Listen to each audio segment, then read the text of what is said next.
ان سے ہم بات کر لیتے ہیں. ہمارے ساتھ موجود ہیں کینیڈا میں مقیم Pakistani doctor Fauzia Alvi. Doctor Fauzia, thank you so much for joining us. ذرا یہ بتائیے گا, ہم دیکھ رہے ہیں میڈیا پہ رپورٹس آ رہی ہوتی ہیں, عالمی میڈیا بھی دکھا رہا ہوتا ہے, آپ نے وہاں آنکھوں دیکھا, کیا حال دیکھا ہے, کیا صورتحال ہے وہاں؟ السلام علیکم. سب سے پہلے میں آپ کا شکریہ ادا کرنا چاہتی ہوں کہ آپ لوگوں نے مجھے یہاں بتایا تاکہ میری آواز پاکستانی عوام تک پہنچ سکے. تو جس طرح آپ لوگ دیکھ رہے ہیں اب تقریباً پچھلے 5 ماہ سے سوشل میڈیا پر, نیوز پہ, الجزیرہ پہ کہ حالات بہت خراب ہیں, تو ہم لوگ بھی چاہ رہے تھے, میں بھی ادھر کینیڈا میں پریشان تھی کہ کیا کیا جائے. ہم لوگوں نے فوڈ کے ٹرکس وغیرہ بھجوائے, امداد بھجوائی ڈاکٹرز کو, لیکن پھر ہمیں WHO کے ذریعے جانے کا موقع ملا. تو وہاں پر جو اندر کے حالات تھے, جتنے ہم لوگ دیکھ رہے ہیں پچھلے دیر سے سوشل میڈیا پر, لیکن جو فزیکلی جا کر دیکھا تھا, آنیسٹلی میرے پاس الفاظ نہیں ہے بتانے کے لیے. کہ اگر میں 2-3 جملوں میں یہ بتاؤں تو میں بتاؤں گی کہ میں نے وہاں پر ریئلی انسانیت کو دم توڑتے ہوئے دیکھا. میں نے جو مائیں اپنے چھوٹے بچوں کو, بیمار بچوں کو جو کمزور تھے, نڈھال تھے بھوک سے, ان کو ہمارے پاس کلینک میں لاتی تھیں. اور ریئلی جو میں نے دیکھا کہ انسان پر اتنی قیامتیں ڈھاتی ہیں, پھر وہ کیسے مسکراتا ہے. کیونکہ جس جگہ ہم ہسپتال میں کام کر رہے تھے, وہاں پر جتنے ڈاکٹرز تھے, نرسیں تھیں ہمارے ساتھ, سب نے اپنے گھروں پر بمباری ہو گئی. انہوں نے جتنا اپنی زندگی میں کمایا تھا وہ سارا لوز کر دیا. اور پھر وہ جو دوسرے علاقوں سے غزہ کے وہاں پر رفح میں اکٹھے ہوئے تھے, اور آلموسٹ ہر ڈاکٹر, ہر نرس, ہر مریض جو ہم نے دیکھا, کسی نے کچھ نہ کسی کو لوز کیا ہے. کسی کے بچے شہید ہو گئے اس بمباری میں, کسی کی بیوی, کسی کا شوہر. تو اس طرح لیکن بہت سارے نڈھال بچوں کو دیکھا جن کے پاس دوائیاں نہیں تھیں. جب ہم لوگ جا رہے تھے, ہم لوگ 4 ڈاکٹرز کی ٹیمز دی تھی, ہم تقریباً 30 سوٹ کیس اپنے ساتھ لے کر گئے تھے دوائیوں سے بھر کر. تو کافی ڈاکٹرز نے ہمیں منع کیا تھا کہ آپ نہ جائیں, کہ آپ یہ خودکشی کرنے جا رہے ہیں, وہاں پر بم برس رہے ہیں. تو ہم لوگ جب وہاں پر پہنچے تو ہم نے دیکھا کہ جو پریگننٹ عورتیں ہیں, حاملہ عورتیں, بغیر انستھیزیا کے ان کے سی سیکشن ہو رہے ہیں, اور جو بچوں کے بازو اور ٹانگیں ایمپوٹیٹ کاٹے جا رہے ہیں بغیر انستھیزیا کے. تو جو تھوڑا بہت ہم لوگ لے کر جا سکے, چند لوگوں کو جو آرام مل سکا, تو میں سمجھتی ہوں کہ اللہ کے ہماری بخشش کا سامان تھوڑا سا بن گیا ہوگا, ہم امید کرتے ہیں. ایبسلیوٹلی ڈاکٹر صاحبہ, اور آپ نے تو اپنا ایک کردار ادا کیا, اب جو امت ہے وہ اپنا کیا کردار ادا کر رہی ہے, یہ بھی شاید روز محشر اب پوری بحیثیت امت جب سامنے پیش ہوں گے تو کڑے سوالات ہوں گے ہم سے. ڈاکٹر صاحبہ, جو کیمپس ہیں, اور ہم ایک بریک لے رہے ہیں, آپ ہمارے ساتھ ہی رہیے گا کیونکہ بہت ہی اہم یہ معاملہ ہے. ہم ایک بریک لے رہے ہیں, ڈاکٹر فوزیہ ہمارے ساتھ رہیں گی صرف 10.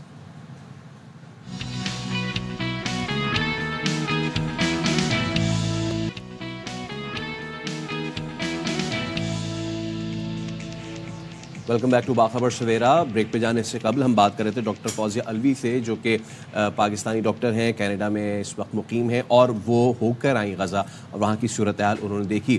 میم تھینک یو, آپ نے ہمیں وقت دیا اور آپ ہمارے ساتھ ابھی بھی موجود ہیں. ڈاکٹر صاحب, یہ میں آپ سے ضرور جاننا چاہوں گا, ہم یہاں پہ بیٹھ کے تو یہ سوچتے ہیں کہ جی اگر اس طرح کا کوئی واقعہ ہوتا ہے تو پناہ گزین کیمپس کی جانب چلے جاؤ, یونائٹڈ نیشنز کی جانب سے جو ڈیزگنیٹڈ ہوتے ہیں, تو وہاں کچھ جان کی امان ملے گی.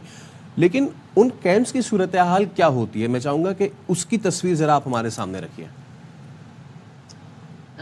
غزہ میں صورتحال جو یہ ہے کہ غزہ میں کوئی جگہ محفوظ نہیں ہے. پہلے جو پچھلے 5 مہینوں سے غزہ کے سب لوگوں کو دھکیل کر سدرن بارڈر جو ہے وہاں پر رفح کی طرف لایا گیا وہاں پر.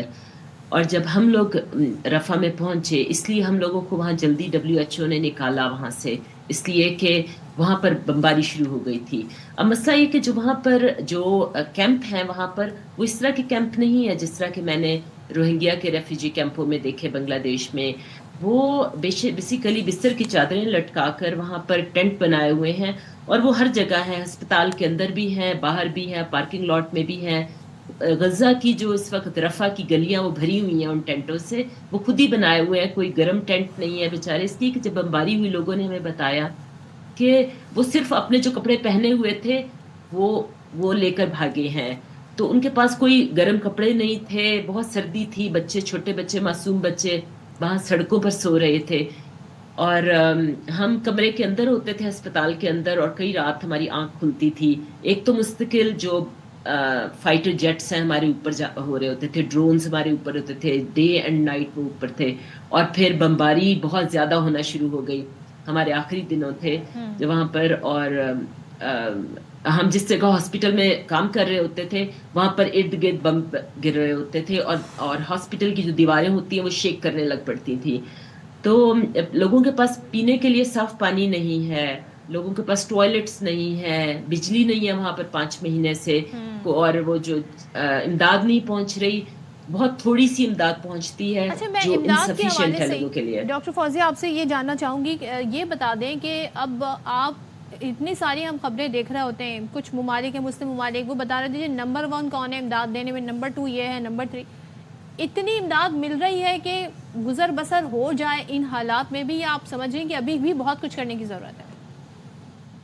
پتہ وہاں پر مسئلہ یہ ہے کہ میں اس پر پالیٹکس کو چھیڑنا نہیں چاہتی, لیکن ہم جو رفح سے پہلے انٹر ہوئے وہاں پر ہم نے ہزاروں کے حساب سے ٹرک دیکھے جو کھڑے ہوئے تھے, جو خوراک سے لدے ہوئے تھے, لیکن جب بالکل کچھ میٹر کے فاصلے پر دوسری جگہ لوگ مر رہے ہیں غزہ کے اندر, تو میں سمجھتی ہوں کہ اس پہ ہم سب لوگوں کو, پاکستان میں بھی گورنمنٹ آئی ہے, اور آپ لوگوں سے میری ریکویسٹ ہے جو سن رہے ہیں کہ وہ نئی گورنمنٹ کو پریشرائز کریں کہ اپنا رول ادا کریں. بالکل, کہ انڈیویجول لیول پر تو ہم لوگ جتنا, مطلب مجھ سے جو ہو سکا میں کرتی ہوں, لیکن میں سمجھتی ہوں کہ پاکستان کے عوام بھی بہت اس پہ رول ادا کر سکتے ہیں. اس وقت ہماری امت کو کھڑا ہونے کی ضرورت ہے کہ سب لوگ مل کر رول ادا کریں, سب کو جو مل کے رائٹر کلیکٹیولی اپنی رسپانسبلٹی ادا کرنے ہوگی. Thank you so much doctor Fauzia Alvi, آپ کا بہت شکریہ, اور آپ جیسے لوگ جو جا کے کوشش کر رہے ہیں ان حالات میں بھی مدد کرنے کی, ہمیں ایسے لوگوں کی اور ضرورت ہے, لیکن ہمیں گورنمنٹ لیول پر تمام ممالک کی ضرورت ہے کہ جی وہ یونائٹڈ ہو کر, خاص طور پہ OIC کے پلیٹ فارم سے بھی بہت کیا. ایبسلیوٹلی, اور جو ڈاکٹر صاحبہ بتا رہی تھیں یہ اپنے آپ میں ہی یہ بات کافی ہے کہ یہ